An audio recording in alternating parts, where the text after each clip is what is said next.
Mulher, Virtude e Fé. Um oferecimento Cargolift.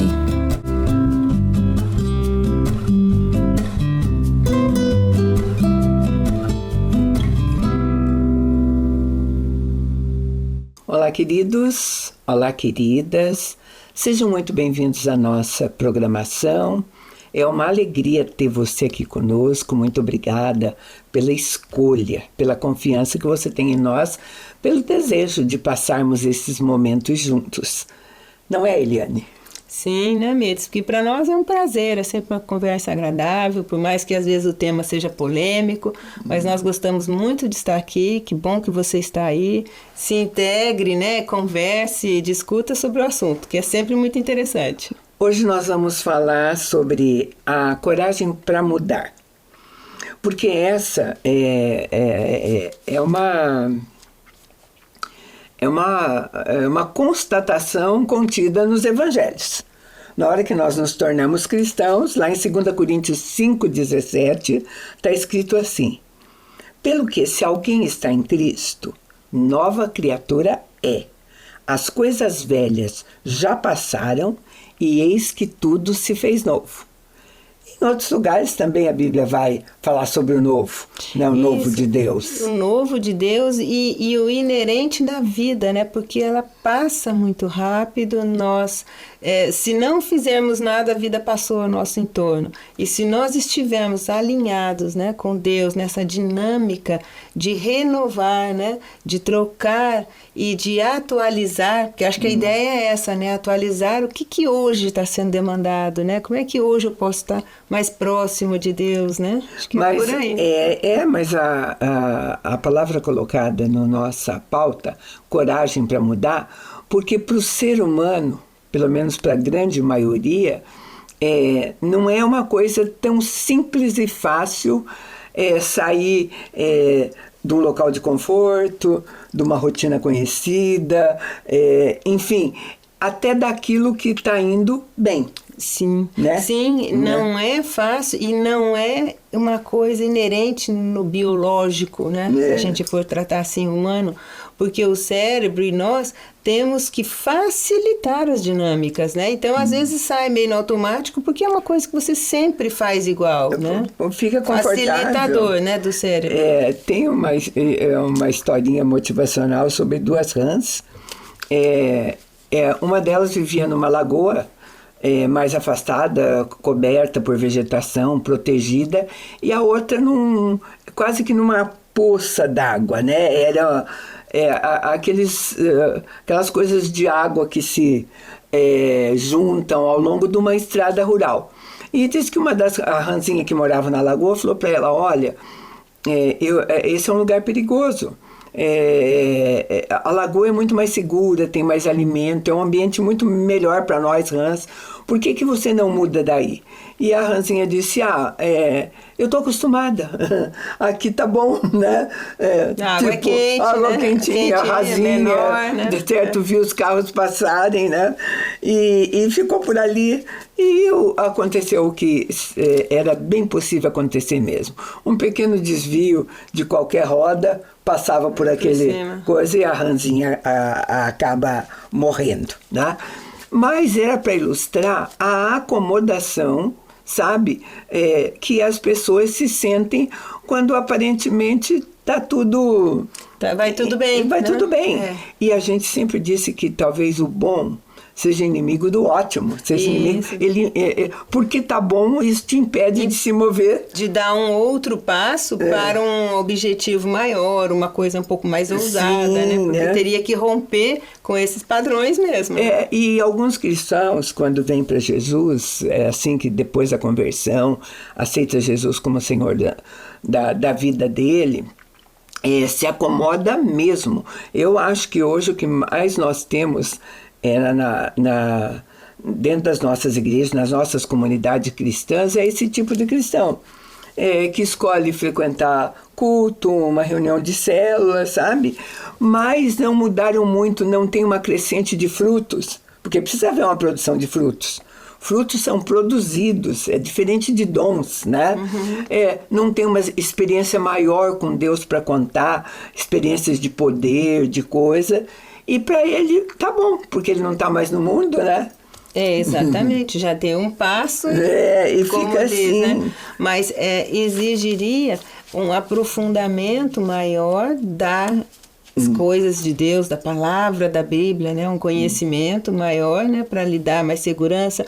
Exige também um caminhar junto com algum irmão da fé que tenha mais experiência, que motive, que mostre, que também confronte alguns valores, né? Porque ele precisa substituir, você não fica sem valores, né? Trocar um do mundo, um que ele tinha antigo, por um valor da igreja agora, né? É um caminhar mesmo, né, mesmo? E a pergunta se é preciso coragem para mudar? Sim. Qual é o contrário de coragem? A palavra contrário de coragem é medo. Sim. Né? É o antônimo. Então, talvez essa falta de coragem seja por algum tipo de medo. A gente pode falar nisso daqui a pouco. Mas também eu quero pegar alguma coisa que impede essa mudança, que falta coragem, é aquele de não quebrar tradições. Continuar agindo por tradições. Não há mudança porque meu pai fazia, minha mãe fazia, minha avó fazia. Porque a própria religiosidade é um rito de tradições. O próprio culto é um rito em que tem tradições. Uns mais liberais que agora, uma música mais agitada, um falar, né, de uma maneira que tem mais acesso, né, como os cultos são cultos de jovem, cultos para senhoras. Então, dá para dizer que dentro de um limiar de tradição e de cultura há uma inovação, mas em si a própria igreja é um ritual. Então, né? ela é litúrgica, mas a liturgia é bem fácil de ser adaptada, e quanto à liturgia, a gente não faz crítica porque ela evoluiu sim com o tempo. A gente vê isso, a gente percebe. Como eu falei. O problema são as pessoas dentro delas, como elas reagem a isso. Nós vamos ver pessoas hoje que criticam. Você deu um exemplo. Uma música mais agitada, com uma dança. Hoje nós vamos ver pessoas que criticam isso. Que estão por conta de uma nos tradição valores, né? de lá de trás. Olha, a igreja que eu frequentei quando era criança, só corinhos, quando minha avó era isso, ou era aquilo, né? Aí é aquela coisa assim que é extremamente rígido dentro de um valor, né? Porque o valor ele exige, não pode ser mexido, porque senão deixaria de ter a importância, porque a Bíblia né? E todos os conceitos da Bíblia são firmes na palavra de Deus, não dá para você trocar. Mas assim, também não dá para ficar rígido demais dentro do que já é um rito, né? A palavra tradição cabe bem, porque ela envolve mais do que ela envolve um estilo de vida, envolve uma maneira de pensar que você opta e queira ou não, vai depender de você a maneira como você olha isso. A cultura, né, do povo, porque cada sociedade, eles têm uma cultura diferente, né, uma forma de se expressar diferente. E às vezes é ensinado, né, é passado de pai para filho. Alguns querem quebrar totalmente, né, e outros querem manter. O perigo é engessar demais, né? A falta de discernimento do porquê, né? Isso. É um exemplo que eu gostei bastante, que foi o que eu coloquei nessa pauta, foi quando uma família foi entrevistada no Dia de Ação de Graças, justamente por estarem reunidas em 4 gerações, a bisavó, a avó, a mãe e os filhos. Então isso era digno de uma boa reportagem, porque é uma coisa legal, né? Você chegar com a tua família onde você tem realmente 4 gerações. E aí, como era no Dia de Ação de Graças, a pessoa que estava entrevistando a família percebeu que o peru da Ação de Graças, tão comum nos Estados Unidos, essa é uma história de americanos, ele veio dividido na metade, assado em 2 partes diferentes. Não foi feito um corte nele depois, ele tinha 2 partes assadas. Aí ela perguntou, né, por que o peru está assado em 2 partes diferentes, tão diferente daquilo que é comum? Aí a mãe respondeu, pergunta para minha mãe, para a avó, porque eu faço do jeito que ela fazia. Perguntou para a avó por quê. Ela falou, perguntar para minha mãe, para a bisavó, por que você fazia isso? Aquela família assava o peru da mesma maneira por uma tradição que eles não sabiam a origem dessa tradição, né? Aí bateu a curiosidade de todo mundo, e aí na pesquisa revelou-se que a primeira, a que fez isso e que passou, tinha, na época dela, os fornos eram muito pequenos e não cabia um peru inteiro. E elas partiram o peru. E aí a coisa veio sendo repetida como uma tradição sem um sentido, sem nem sequer um questionamento, né? Diante de tantas coisas. Então, tradições familiares, elas são, sim, empecilhos, às vezes, para mudanças, né? E nós estamos falando em coisas, né? Porque que aí ainda é uma tradição que não altera, mas não faz essa... mas tem coisas pesadas, bem isso, que altera muito a personalidade, o caráter das pessoas, né? Essa não afeta tanto, mas o nosso foco é na força que ela tem, na força que uma tradição familiar tem.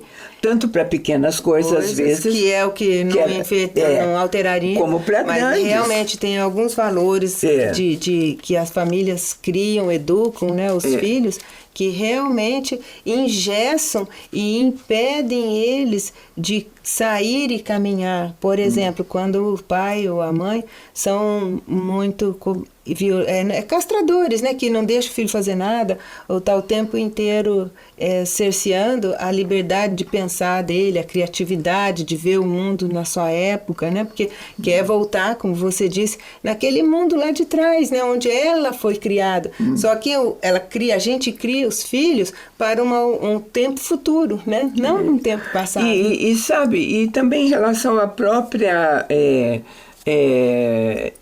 pessoa, porque, queridos, eu não sou a mesma de 2 anos atrás, não é isso? Isso. Se né? você não tiver, aí a diferença. É que você está aberto a mudanças, né? Como nós falamos, a força dessa tradição, tem família que às vezes é o mesmo. Que se não tiver essa coragem, que se não abrir para o novo, tiver esse dinamismo de mudar e se atualizar, acaba ficando. Mas a tendência é que se mude, né, Mirtz? E o individual dentro de uma família, já que nós pegamos esse como um ponto forte, às vezes tu vai encontrar 3 filhos que na mesma família tomam rumos completamente diferentes. E alguns, por exemplo, aquele que mudou muito pode ser até alvo de crítica dos outros. Normalmente é a ovelha negra. Né? Porque o que tem o pensamento diferente, que tem um pensamento disruptivo e que vai à frente, normalmente ele é criticado, né? Porque ele vai romper com esse padrão de comportamento que era já, vamos dizer, como a gente falou ali, né, dos antepassados. Então ele normalmente vai sofrer um pouco mais de crítica. Né? Mas assim, de 3 filhos, um quer realmente continuar igual, o outro gosta de umas coisas ou de outras, e o outro vai romper, né? Sabe? Então, quando a gente chama e coloca como título de pauta mesmo, coragem para mudar, sabe? Esse romper.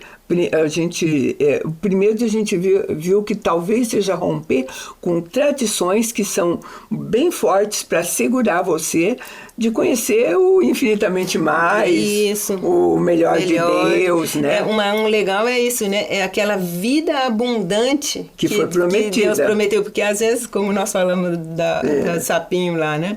Às vezes você tá num médio pequenininho. Tá bom, tá no raso. No raso. Né? Tá no raso, essa é a abundância conversa. Não veio, né? Eu vou chamar um intervalo bem curtinho e a gente volta para continuar essa conversa.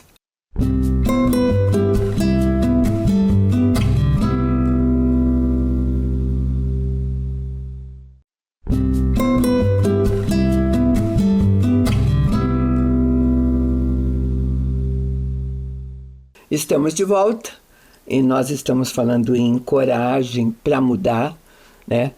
Posicionamento e às vezes o que é que dificulta essa coragem.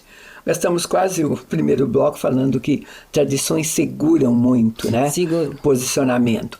Outra coisa é o medo da mudança. O medo é um elemento bem forte porque até para aquilo que, como perspectiva de melhor e tudo mais, é desconhecido. Isso. E o que é desconhecido causa certo medo, né? Sim, e no que não está errado, né, Mirtz? De repente você dá um passo, faz uma coisa e dá errado mesmo. Exige junto, eu acho que uma maturidade de entender, bom, se não der certo, eu vou para esse outro caminho, faço isso, faço aquilo. Então, além da mudança, se tiver uma coragem, exige uma maturidade de você ter caminhos alternativos, de ter responsabilidade, de assumir ou de ter uma criatividade, ó, deu errado aqui, não, vou para lá, faço isso. Então, assim, é desafiador, né? Agora, a pergunta para nós cristãos pode ser assim: a Bíblia, ela oferece, né, ela dá, ela no entendimento, encorajamento para mudanças, para vencer esse medo? Já vou dizer que sim. Né? Isso. É o que eu volto no começo, a minha ideia. Tem princípios que não. Tem princípios na Bíblia que você não mexe, que é de Deus, está lá. Eu estou fazendo até um estudo disso. Porque assim, não é que você chegar e vai mudar tudo. Mas tem coisas que sim devem ser mexidas nos incentivos para frutificar, como você falou, né? Para ter uma ação proativa. Porque nós estamos falando de mudanças para melhor. Né? Se você está exatamente plantada naquilo que a Bíblia diz, você está bem, né? Aí você não precisa mudar, esse é o óbvio. É o óbvio, mas tem que ter um jogo de discernimento. Porque às vezes, se você não tem esse discernimento, você vai querer mudar uma coisa que não deve. Né? Essa mudança, ela se faz, eu acho que nós, a mudança, porque crescimento e mudança andam muito juntos. Juntos, certamente. Sabe? A gente até pode crescer durante muito tempo em determinada área, em determinada coisa, sem maiores mudanças, mas eu estou lendo a partir de princípios bíblicos. Isso. Deus tem coisas novas para nós. E se você quer vivê-las, você tem que mudar. Porque você não vive o novo fazendo as mesmas coisas. Simples assim. Né? E tem muita coisa assim, que é até bem polêmico, que tem os desejos do coração. Né? Então, é bem isso que você está falando. Tem algumas coisas que a gente tem que entender que são parâmetros que nós não podemos mexer, mas tem outras que são desejos do coração, que não só mudar por fora as ações, mas mudar por dentro, como eu vejo, como eu sinto, para poder estar alinhado com o que Deus fala para nós, né? Com o que Ele quer que mude. Eu acho que o encorajamento que vem de Deus, tá? A convicção de que a mudança tem a ver com Ele, este é o princípio de todas as coisas. Ele é o que está escrito em Isaías 41:10. Diz: não temas, eu sou contigo. Não te assombres, porque eu sou teu Deus. Eu te fortaleço, eu te ajudo e eu te sustento com minha destra fiel. Quando eu sou convicta dessa presença de Deus na minha vida, deste apoio na minha vida, desse sustento de Deus na minha vida, eu tenho coragem para avançar, para mudar algumas coisas, né? E se você, como crente, não fizer isso, vai acontecer o que aconteceu no tempo de Moisés. Essa era a promessa, estava contida lá sempre. Chegaram diante de uma terra prometida para eles: vocês vão viver numa terra que mana leite e mel. Por que eles não entraram? Porque tiveram medo, não confiaram que Deus os sustentaria, os guiaria lá dentro, sabe? O desafio de terem gigantes, o medo bastou para paralisá-los. Tiveram que aprender isso, mas durante 40 anos, porque voltaram para lá depois. E aprender a conhecer melhor esse Deus, né? Porque à medida em que a gente conhece, porque eles estavam escravos, né, por muito tempo, meio distantes, porque nem podiam cultuar a Deus de uma maneira mais aberta. E então, assim, ouviam falar desse Deus, né? E esses 40 anos foi preciso para que eles conhecessem, para que eles submetessem, porque fala ali, né, povo de dura serviço, né? Que... alguns, né, porque a gente vai ver que... Ainda assim, que só a segunda geração. Que outros tinham essa confiança desde aquele momento, como era o caso de Josué mas de 10, de Caleb, só 2, né? De então, 10, a gente vai ver esse diferencial. E eu acho que essa é outra coisa que a gente tem que pensar, sabe, como cristão. Até em todo... Deus lidava com multidões. E tinham aqueles que dentro da multidão chegavam mais perto e outros ficavam no meio da multidão. Sim. Essa também é uma escolha. Essa é uma escolha, sabe? sim. Você ficar pessoal, com a multidão, isso, né? Não se aproximar, não entregar o coração, porque o princípio é você realmente se entregar a Deus, né? A ordem, gente, não podia ser mais clara possível a respeito daquela terra. Está lá em Deuteronômio 31, 23. O Senhor deu esta ordem a Josué, filho de Num. Seja forte e corajoso, pois você conduzirá os israelitas à terra que eu lhe prometi sobre juramento, e eu mesmo estarei com você. Gente, ele tomou isso e ele não abriu mão disso nem um minuto da vida dele. Agora, a maioria acabou sendo, né, vencedora. E eles viveram ali, como nós estamos falando de geração com valores, né? Foi preciso aquela geração de mais velhos, né, que saíram do Egito, morrer, e precisou romper com uma certa tradição que eles tinham para essa segunda geração poder estar mais aberta, né, teve coragem de mudar. Está encorajada, essa é a palavra. Aí entrou a segunda geração que foi capaz de entender e de se abrir e de mudar, né? Porque a mudança, às vezes, que vai acontecer, e pode não ser tão boa, importa se Deus estiver envolvido nessa mudança. É muito interessante quando Paulo ia enfrentar julgamento, tá? Como prisioneiro, né? E é uma outra fase da vida dele que ele estava passando. Atos vai descrever esse episódio e eu vou ler para você Atos 23, 11.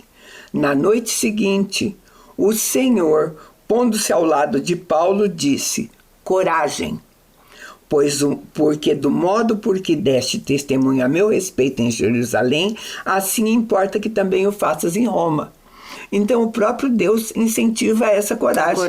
Vai acontecer e pronto, você precisa ter coragem. Essa aí eu acho que é a mais difícil, porque, por exemplo, ele já sabia que ele estava sendo perseguido, que ele tinha perseguição nada mais, nada menos de Roma, né? Quer dizer, dos poderes todos instituídos, né? E constituídos.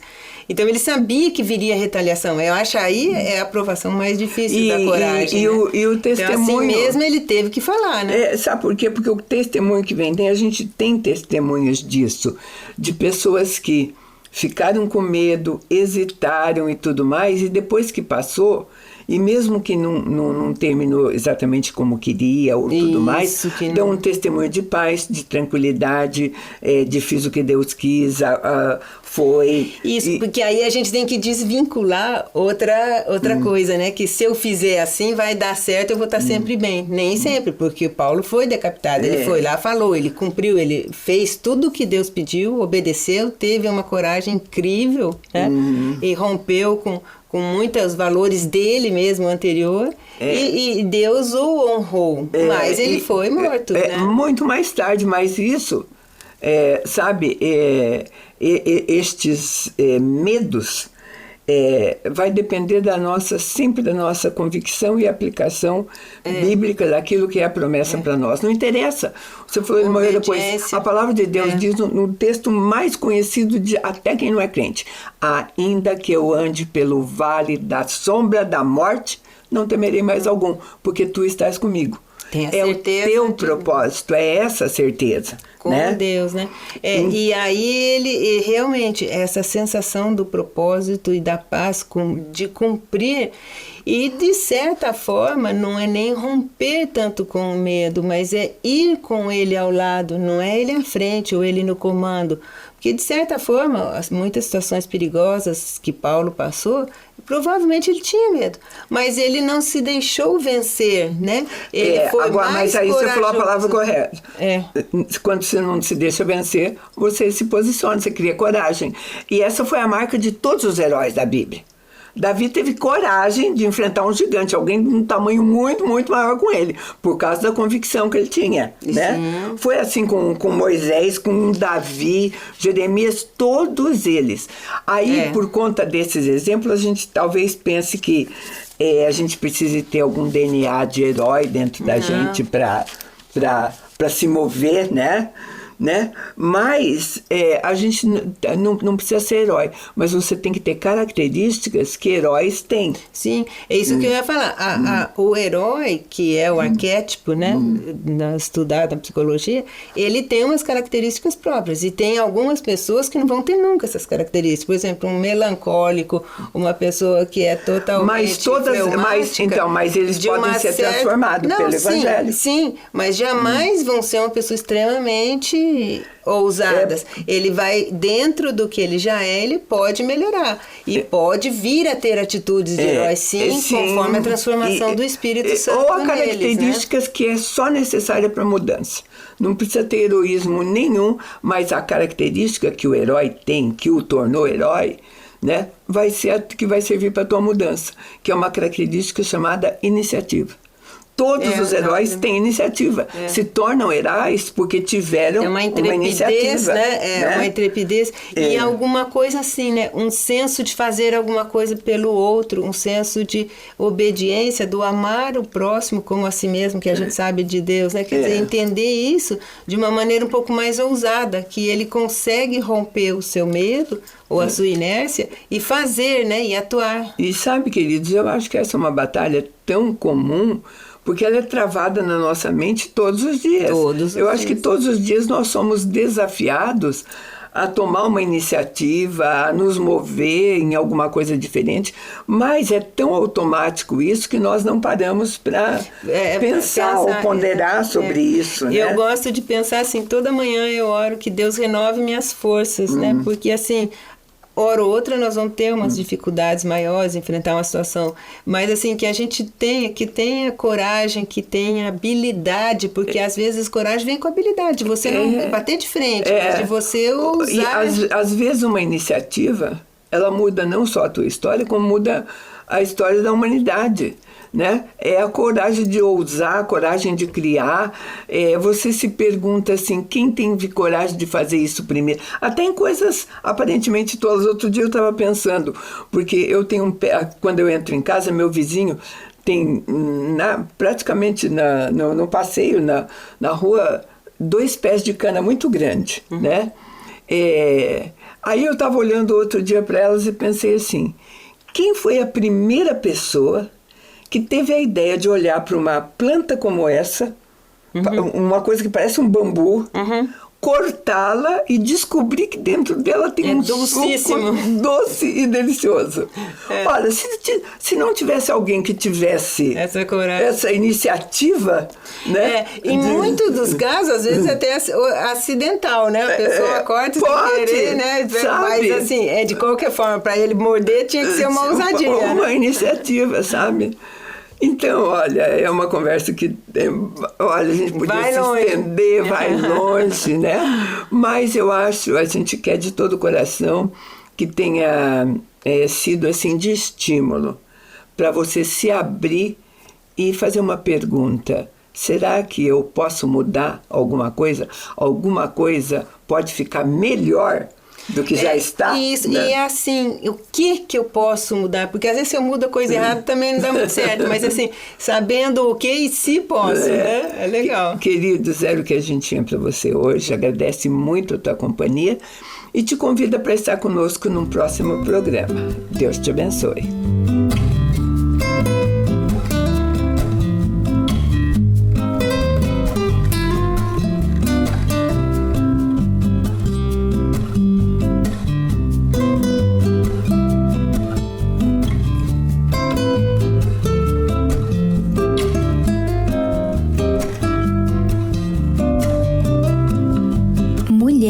Virtude e Fé. Um oferecimento Cargolift.